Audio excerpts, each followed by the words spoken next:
Welcome to the Inspiring Tech Leaders podcast with me, Dave Roberts. As part of the Stantec.io podcast series, I recently had the pleasure to speak with Louisa Bloomer, who is the digital practice leader for Stantec in Asia Pacific.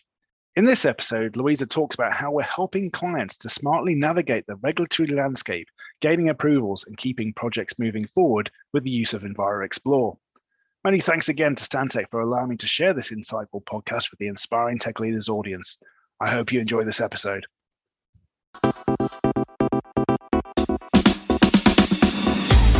Welcome to the Stantec.io podcast, where we speak to our scientists, designers, engineers, and architects who are working with our digital practice teams to develop creative, technology-forward approaches that accelerate and improve our ability to solve the most difficult challenges facing our clients, communities, and industries. I'm Dave Roberts, and on today's episode, we feature Louisa Bloomer. Louisa is Stantec's regional digital practice lead for Asia Pacific and is based in Wellington, New Zealand. Louisa is going to talk today about our latest Stantec.io digital solution called EnviroExplore, which helps our clients navigate the regulatory landscape and gain the necessary approvals to move a project into the construction phase. Welcome to the podcast, Louisa. Thanks, Dave. So let's start off by learning a little bit more about EnviroExplore and the customer needs that it's helping to address. Yeah, I'm really excited to share a bit about it. So it all came out of our Perth office originally. We have a wonderful environmental team there who identified that they were doing a lot of repetitive manual tasks when it came to feasibility checks and consent approvals. They were finding that they were having to bring a whole lot of data sets together and information together from various sources. Quite often that would suddenly be out of date and they'd need to know to go and check and refresh that. And it's really important that we had that right information available in a really intuitive way for our internal teams to be able to get the right information to clients at the right time. So the team came up with an idea. They talked it through with the digital practice in our region, and they created EnviroExplore, which is a very simple web interface. It's an intuitive map, very Google-esque. You're able to select an area of interest, say, for example, you're putting a new road alignment in or a bridge, or you want to put a new building there. Maybe you want to put a whole new forest in or something, whatever it might be. You select an area, or you could drop even some, if you have some spatial information, some spatial data, you can drop that into the map, and it's able to then return all the data sets around what consents, what approvals may be required for that kind of activity in that location. So it's drawing on hundreds, but well over 100 layers of information from over 20 different sources. And what it allows us to do is create a report, an interactive map that's downloadable, and some spreadsheets that really just make it very clear what was required. So it saved a lot of time for the team, which is why we thought, hey, let's make this available to our clients to be able to use. Let's not just keep it in-house. And we're really excited that we've been able to package it up and make it available to others. And what stages of a project would you typically use EnviroExplore? Yes, good question. So primarily, I would say use it at the feasibility level, because that gives you the most benefit from it, because you're able to select multiple areas and get a really good grasp on where are we going to impact the community less, where are we going to be able to build most efficiently, where's the least amount of approvals may be required or the least amount of impact on the environment around you.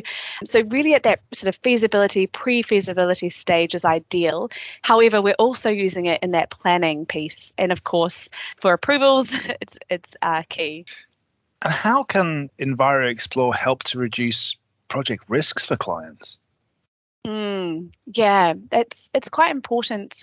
We've noticed with some projects in the past where maybe environmental issues or cultural issues weren't raised right at the start, and there's a lot that we can do when we're building big infrastructure projects about engaging with the community at the right time to get their feedback or their participation in projects. And I find that if we know what we're impacting right up front, that's the best way to proceed. And that's the best way to get success out of a project, is if we have that buy-in up front. And this tool allows us to identify all those important factors that are going to be impacted or require approvals or consent or buy-in from local communities.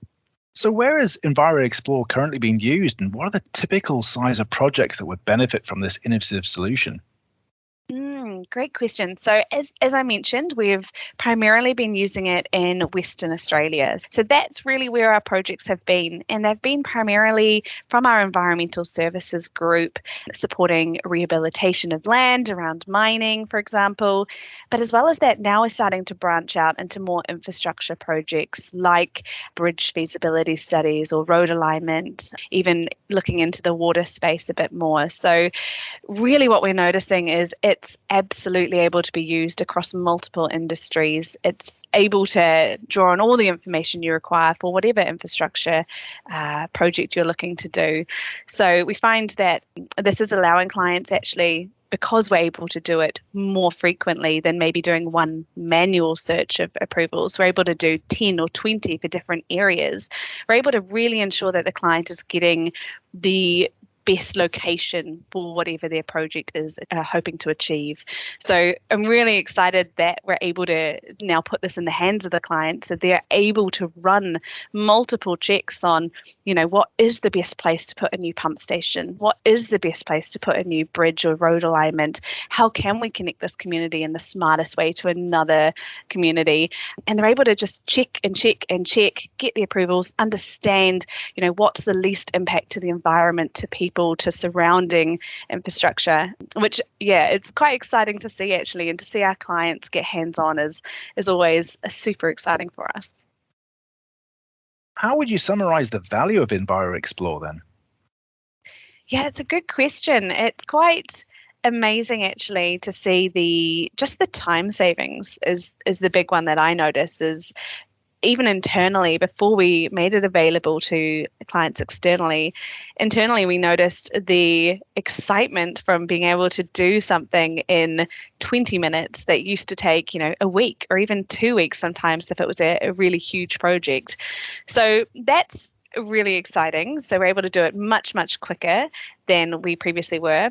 We're also, because it's so fast and because it's so easy, we're able to run a lot more scenarios. So instead of just checking 1, 2, or 3 locations for an activity, which we might have done in the past to support a business case, we're able to run 20 and then get it down to the top 5 that will impact the local environmental community the least. So that I find is huge. That leads on to a lot of benefits for the end user, for the client, even for the communities. I mean, it reduces the amount of time spent on approvals and gaining consents later on, but it also reduces conflicts later on because we've already identified the ones that may, be impacting communities or cultural locations more than we would like, or more than the client would like, or more than is appropriate. And so we're able to actually remove that option from the business case right at the start, so we don't have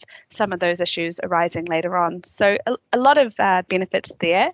And of course, the main one is risk. I mean, there's so many data sets around approvals and consent requirements and the land that we're impacting when we're doing these large infrastructure projects, and making sure we know where that is going to be an issue up front, or where we're going to need to go through a process up front, is really important. And I found with talking with the teams, the previous manual process, there was always an element of risk there, that a layer would not be the latest up to date. The information maybe hadn't been shared or updated, or maybe it was something that had just been dropped off for some reason and not part of the desktop study that was done in the past.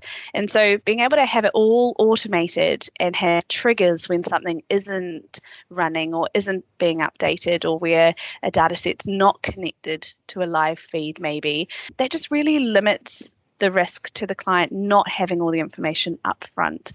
So we're really excited that that's just, another benefit, as well as the time savings and the ability to run multiple scenarios. That's absolutely fantastic. So how did Stantec initially get involved with the development of EnviroExplore? Well, I think it was quite a a natural progression of ideas that just started to flow together. I think our team have been doing it for quite a wee while, this process of looking for consent requirements, contacting a lot of local authorities, councils, government agencies to understand the restrictions on certain areas for whatever the infrastructure or design or business case might be that our client has proposed. And we noticed that this was very repetitive, very manual, and let's think about how we can automate this. And it was actually about 3 people that came up with the same idea at the same time. We all came together and we started to design, how could this look? How could we design it in a way that our clients could access, that it could be fast and trusted, and it actually came about. So how long did it take to create that initial minimal viable product, the MVP, for EnviroExplore? It took a little longer than we expected, just from the number of different data sets that we had to bring together.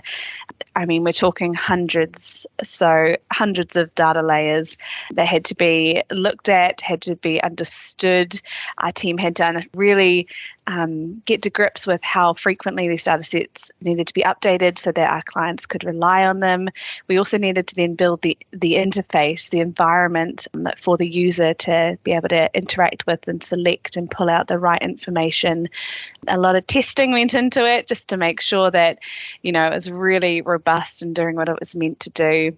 We had our wonderful UK team supporting our Australia and New Zealand team, sharing ideas, testing, making sure it would work for both clients in the UK, but also locally in ANZ and hopefully wider.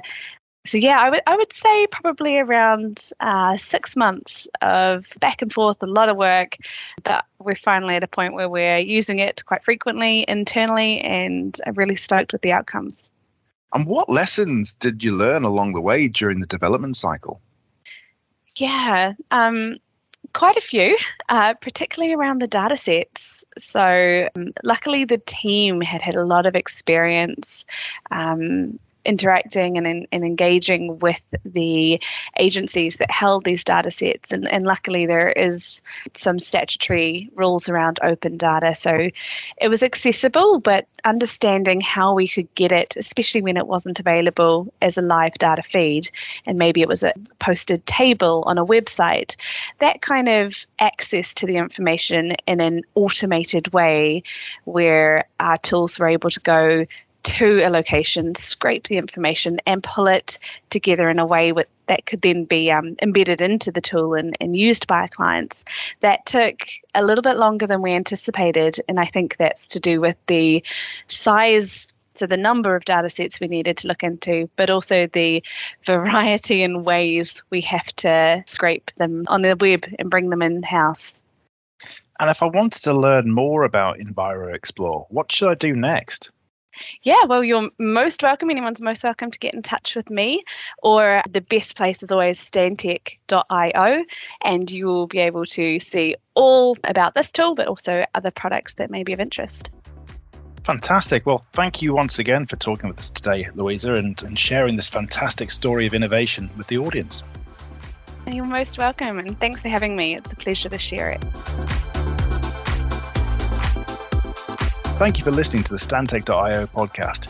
If you've enjoyed listening, please tune in to future episodes where we'll continue to explore how digital solutions are shaping our world. In the meantime, you can also visit our website at www.stantec.io for further information.